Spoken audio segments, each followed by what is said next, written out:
Phillips. I'm a clinical neuropsychologist at the Child Mind Institute. The Child Mind Institute, for those who are joining us for the first time, is a national nonprofit that supports children and their families by providing gold standard mental health care, advice, and resources, all now online and accessible to everyone. You can learn more about the resources that we have available for families during the coronavirus crisis, including our telehealth evaluations and treatment, by visiting us at childmind.org/coronavirus. Today, I'm going to talk to you about parenting young children. So this is specifically ways to engage and enrich toddlers and preschoolers during this time. I'll be taking your questions about that and anything else that you're wondering about right now, so please go ahead and post questions in the feed. We can also post some links to helpful resources on childmind.org and the details about the next Facebook Live, so stay tuned for those. Remember, we're here every day at 10 a.m. and 4:30, and we look at your questions daily. Before I get to some questions that have already been sent through, as well as some new that are coming through, I want to just take some time to make three broader points that I think it's really important for parents who are home with young children to bear in mind right now.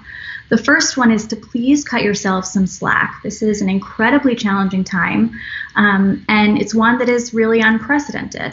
There are I remember when I had my daughter a year and a half ago, and people often will say when they're discussing a challenging experience that they're going through with their young children, people will say kids did not come with guidebooks, and that is true to a certain extent. Well, it's true. Children do not come with guidebooks. But the truth is people have been having enough children over enough years or generations that we can always share information and tips with one another. People can always get some advice, whether it's wanted or not, about challenges that they're going through with their kids. And this is completely uncharted. So there are a few people who can really offer, back in my day when I was going through this, types of stories about going through quarantine with their children for an unknown amount of time at this point. And we're all trying to figure this out together in real time. I'm telling you, please know that I'm right there in the thick of it with you. I'm home right now with my 18-month-old daughter, who is very busy, keeping me very busy. And I'm also hunkering down with my older sister and her two young children who are 4 and 14 months old. So I will tell you that there is no amount of education, there is no number of degrees in child development, child cognition, child behavior, etc., that prepares someone for being on lockdown 24 hours a day with 3 very young toddlers or 1 very young toddler. So please give yourself a break, give your children a break, take a deep breath, and just know that you are enough. The second really important point that I want to make is that everything you're feeling right now is real and valid and understandable. It's okay if you're feeling stir crazy. It's okay if you're fantasizing about being alone on a deserted island somewhere. It's okay if you're already thinking about a vacation that you're going to take when this is over, without your children, without your partner, perhaps. All of this is okay. If you loosen up your rules to an extent, that's okay. You can go a full day without a STEM activity for your child. Their development will not lag behind. You can skip a few pages at bedtime if you're exhausted and reading a very long bedtime story your children may or may not know. It's okay to put away your son's drumsticks if you need a day or two without them drumming. It is all okay. Even the most amazing parents get burned out, and it's okay to acknowledge that these are hard moments. And the last broad point that I want to make, which I think is good news, is that with very young children, again, if we're talking right now about infants, toddlers, and preschoolers, nearly everything has the potential to be an educational opportunity. The human brain was literally built to learn, and young children are constantly learning through their everyday experiences, their interactions with parents, their interactions with siblings, and just through their play. So that's the good thing. So for parents who are worried about how they're going to keep their kids engaged and enriched, there are a few things that aren't going to engage them in some way. It certainly can be daunting to think about entertaining children for upwards of 12 or 13 hours a day. And so I'm going to talk to you about some strategies to do that, and also accept some of your questions that are more specific to that. Towards that end, I do want to say that structure is really, really important. Young children in particular, along with children with anxiety disorders and children with attention weaknesses, etc. But young children really do thrive on structure. They strive on routine. They strive on consistency and knowing what's to come. So it's really important to stick with regular meal times, regular bedtimes, normal pre-bedtime routines and rituals. And beyond that, really trying to build structure into the day. For young children, especially those who are used to spending their daytimes in daycare or in preschool, the idea of just this open-ended block of time to fill can be really intimidating. It requires a lot of planning, a lot of organization that they just don't have the capacity right now to manage. So help them structure it.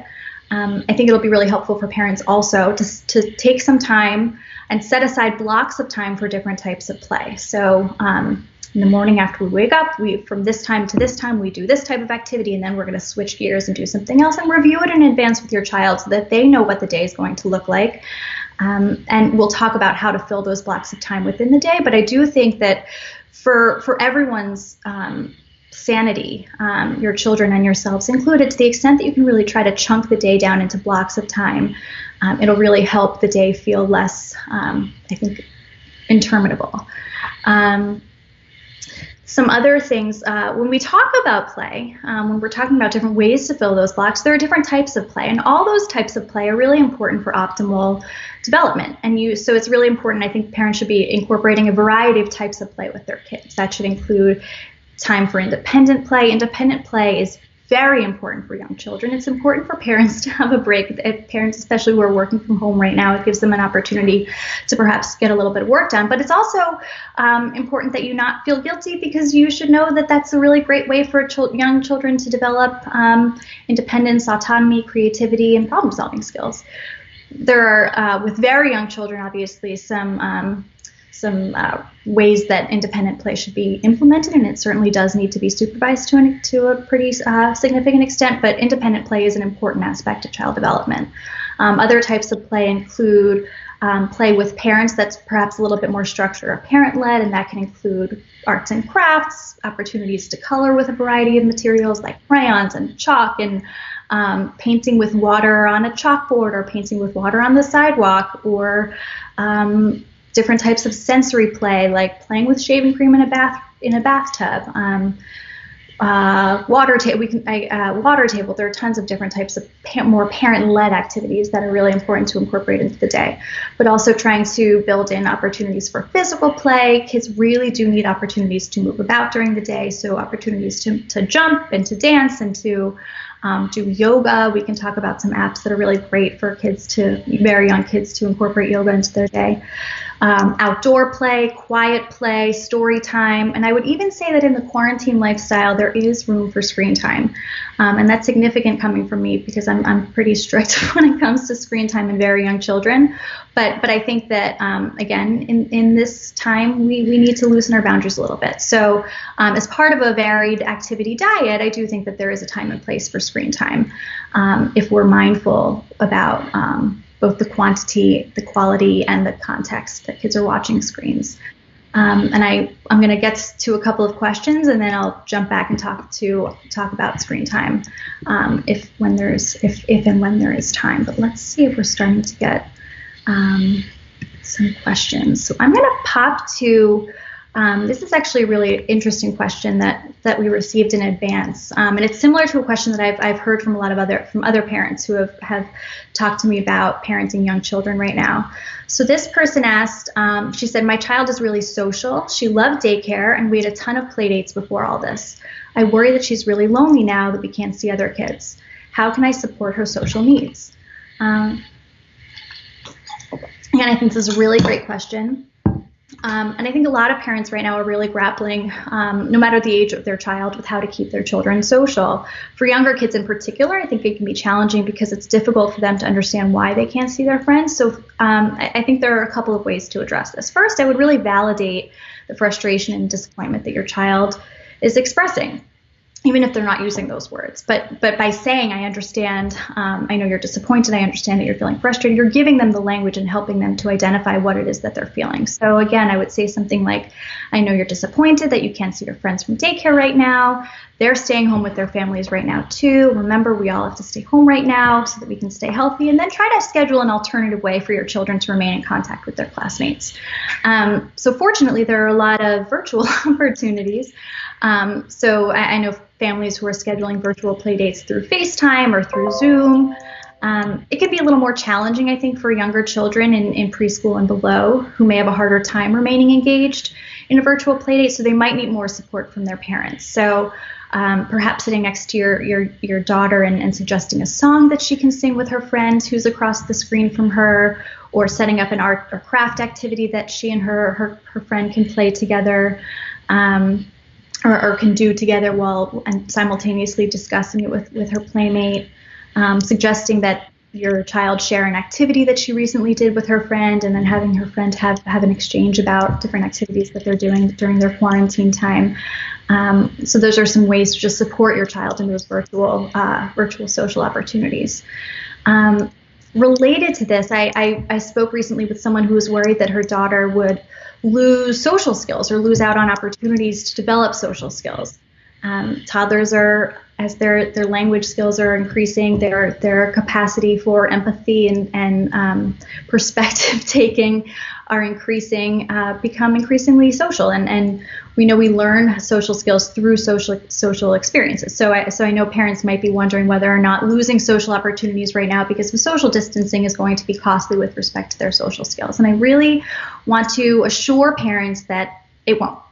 Please bear in mind that I know that the days can feel long, and this period of time, which is unknowable at this point, can feel interminable. It's really just a sliver of time in the span of your child's life and development. Human beings are social animals by nature. Our brains were literally built to maximize social functioning. So a few months of social distancing is not going to extinguish the drive that we have to be social and to be around other people. And their skills aren't going to be stunted because they're not having opportunities right now, or what we would consider traditional social opportunities right now. Please, I think it's important for people to keep in mind that social thinking, social communication, social behaviors really unfold over a very extended period of time, like years and years and years and years, and they unfold through a combination of opportunities to learn and practice social skills in real life and through improvements in cognition, so improvements in language skills and problem solving and reasoning, organization, etc. Your children are going to have plenty of opportunities when this is over to continue to expand their repertoire of social skills. And it's also important to remember that social learning is taking place in your day-to-day interactions with your children as well. Our day-to-day interactions offer plenty of opportunities to model important social behaviors like sharing and turn-taking, modeling frustration tolerance and how we cope with disappointment are really important to help kids develop emotion regulation and frustration tolerance, which underlie aspects of social functioning. I think it's important for parents to understand imaginary play actually plays a very important role in helping kids to develop empathy, awareness of social roles and struggles. Interactions with siblings offer really important opportunities to practice turn-taking and conflict resolution and sharing and negotiation, etc. And the books that we read with our children throughout the day often incorporate a lot of important themes. So to the extent that parents can take time to discuss the themes of feelings and social conflict and resolution, and then perhaps try to extend those themes into your day-to-day interactions with your kids. Also provide really nice ways to learn about and practice social skills, even though they're not engaging with their classmates on a regular basis anymore. I'm going to go to another question. So this all related topic, would you suggest face communication with friends? They've written cards and sent videos, but aren't asking for FaceTime. So it's an interesting question because of the age, if we're talking about this particular age group. So social communication involves a combination of obviously a verbal exchange, and also there's a lot of nonverbal communication that takes place through facial expression, through body language, through gesture. That young children are learning in their interactions, in face-to-face interactions with adults and with peers. So for kids who have that, older kids who have that, for older kids who are not in the 3 and under, I think it's important to get that type of face-to-face interaction so they can get the feedback that the other person is giving them about the impact of their words on them. Sometimes when we think about teenagers who are texting, a lot gets lost in a text message because you're losing the tone of voice, you're losing the facial expression, you're losing the gesture and the body language. So messages often fall flat. So with older kids, the face interaction that you get through a video chat, I think is really important to continue. Both of the messages are received the way that they're intended to, or so you can you can repair communication breakdowns when they do take place. But also so that you can practice the nonverbal aspects of communication. With younger children, and this is obviously something that's the research is limited for a lot of reasons. Because just the technology piece is still a relatively new thing, and also the idea of social distancing is very new. So this is just an inference that I'm making, but I'm actually very interested in the impact of technology on early childhood development. So from the research that I've done, there is what we call a transfer deficit, which refers to the difficulty that kids who are 24 months and younger 24 months and under have in transferring what they see on a screen into real life. It's very abstract for them to understand that what they're seeing on the screen is a representation of real life, which is why it's one of the reasons that the AAP and the World Health Organization's screen time limits for kids under 24 is minimal, because we know that kids don't learn from screens, certainly not as effectively as they do from face-to-face interaction, but also probably just not at all. And it ends up replacing a lot of other things that we know kids do learn from. So my suspicion, and this is not evidence-based, so please don't quote me on this, and I'm happy to go back into the research and see if there is a response to this, but my suspicion is that younger children don't get as much out of a FaceTime or a video conference, video chat as older kids do, because I think it's still pretty abstract for them to understand that the person that they're seeing on the screen is the same friend that they have in the class. So that might be why this is a very long response to a very specific question. I'm going to repeat the question for you so that you all know what I'm talking about. Someone had asked, would you suggest face communication with friends? They've written cards and sent videos but aren't asking for FaceTime. My suspicion is that preschool teachers or daycare teachers might not be suggesting FaceTime because it's unlikely that children will totally get it, that they're FaceTiming with their classmates. Again, because of just that difficulty transferring from a screen into real life. I will go back and correct myself if I'm wrong. That's an inference that comes out of doing a lot of research on why just potential risks and benefits of technology use in general and very early childhood and very early child development, but that's my suspicion. Here is another question. My son is 4 and he has regressed and wants me to feed him, not communicating or participating in activities that I structure and plan. I give him time when he wants to be alone. Is that the right thing to do? So this is a great question. Sorry, I'm going to grab some more water. So this is not an uncommon way for young children to express anxiety and discomfort, is through behavioral regression. Kids have very limited ways of expressing or voicing anxiety or frustration or discomfort. Some act out, some become more clingy, some develop more separation concerns, a fear of playing alone, fear of sleeping alone, wondering where their parents are at all times, and some regress behaviorally. So if this is a new behavior that's occurred in the context of coronavirus,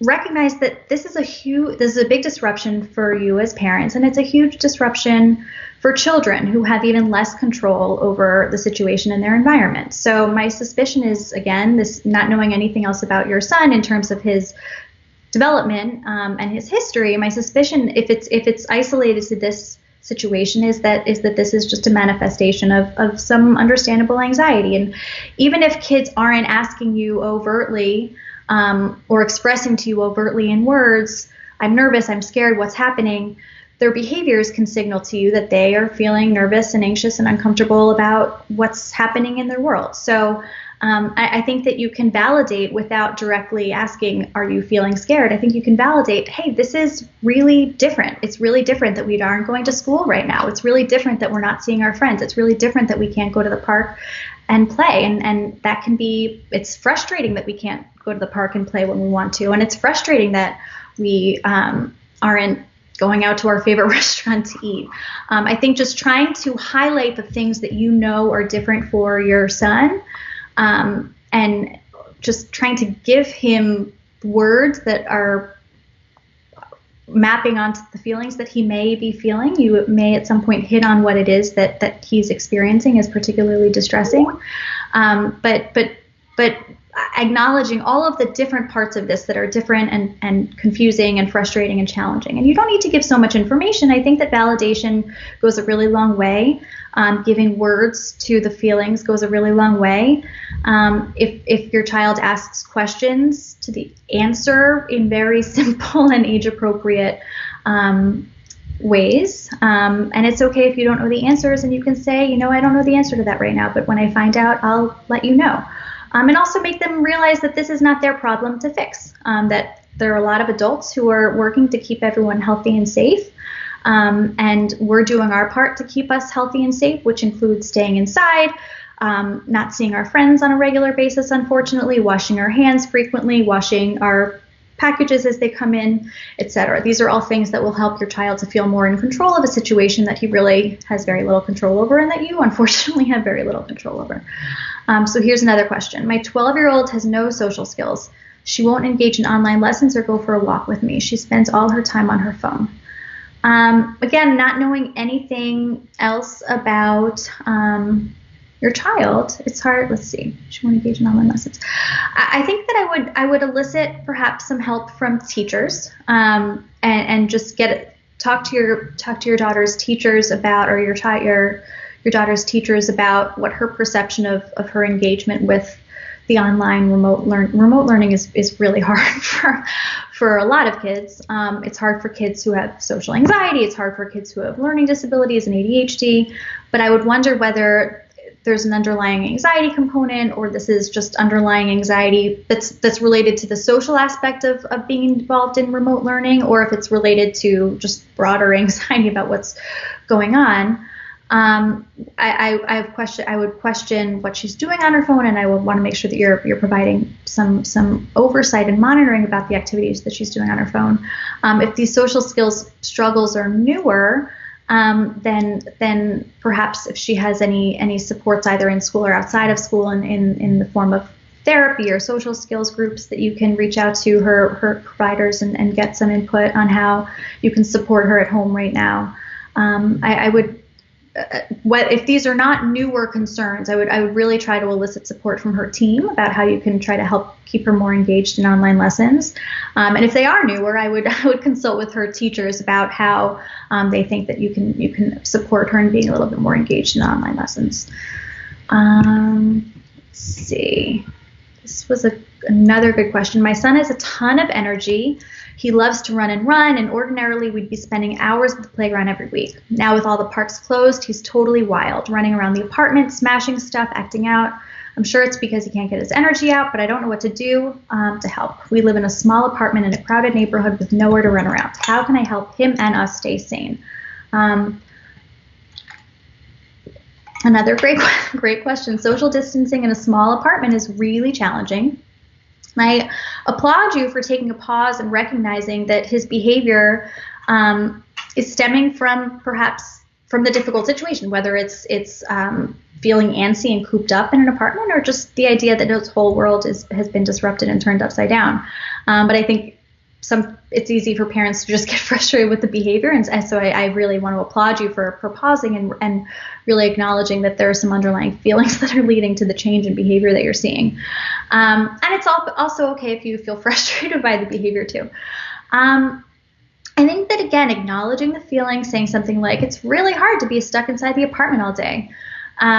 And we can't destroy property like that, would be really important. But also helping to see if there's another way for him to get his energy out. There are a lot of really great online programs right now. Cosmic Kids offers yoga and wiggle parties that are a great way for kids in preschool and under to get their wiggles out.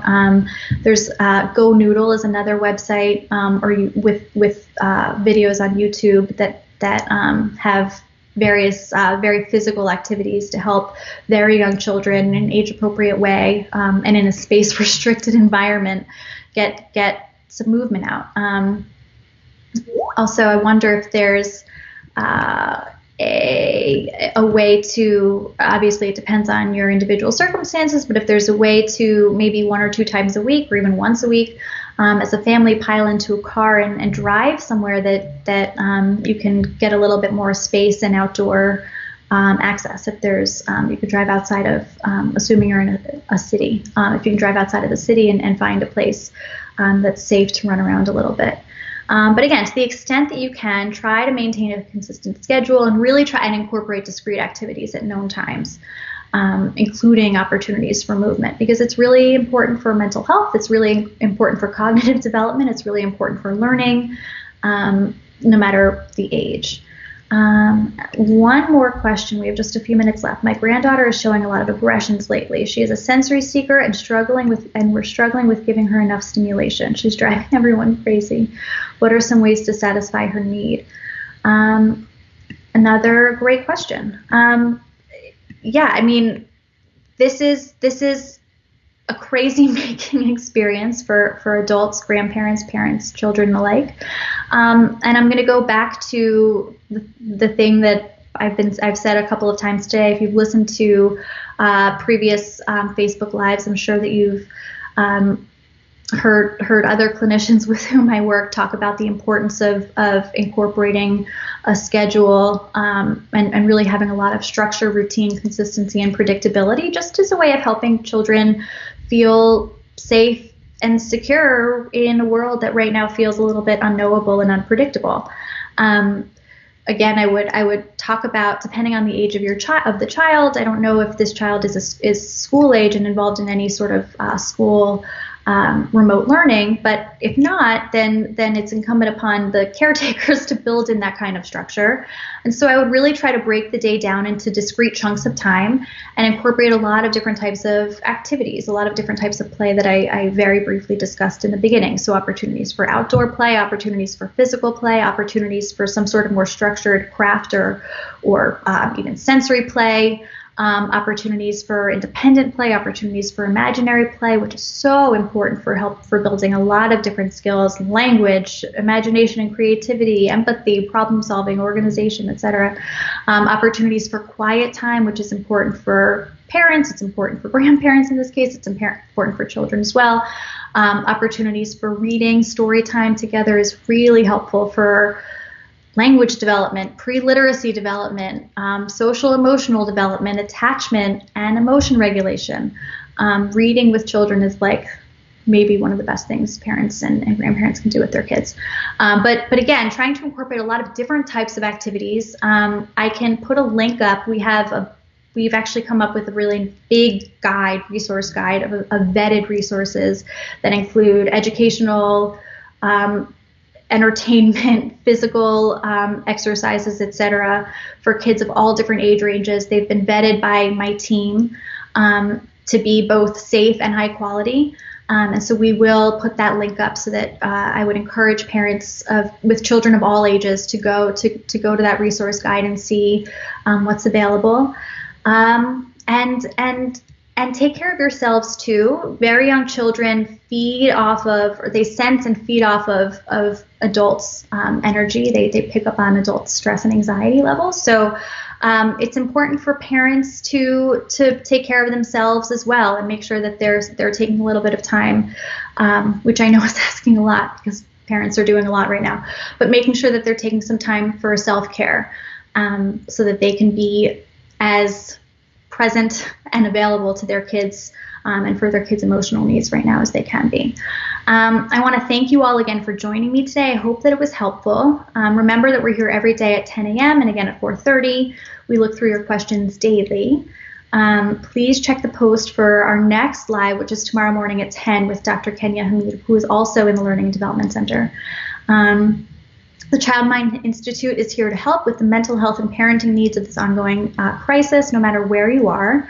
We have a ton of resources to help, including daily tips, consultations, and gold standard telehealth treatment. Please go to childmind.org/coronavirus and be safe and well. Thank you all so much.